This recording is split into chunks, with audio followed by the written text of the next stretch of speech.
If you think this batter looks good, and man, I sure do, wait until you taste the cookies. This is the first sign of fall in my house when we start baking these pumpkin chocolate chip cookies. The great news about making these yummy cookies is that there's nothing fancy or complicated about pulling it together. Just start with your room temp butter and your sugar, get that creamed really well with your mixer. Then you're gonna add in your 100% pumpkin puree, not a pumpkin pie mix, just that pumpkin puree that you can find canned at any grocery store.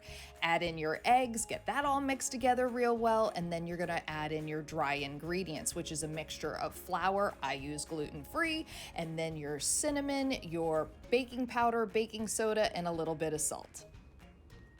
Then you're gonna add in your chocolate chips. You can use semi-sweet, dark, or even white chocolate chips. Mix that in by hand, and then you're going to scoop your batter onto your baking sheet.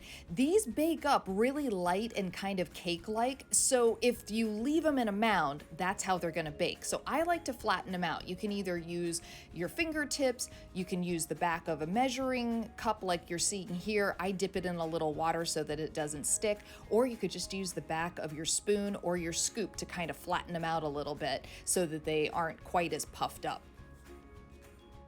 When you're happy with how the batter looks on the baking sheet, just pop them into the oven and let them bake.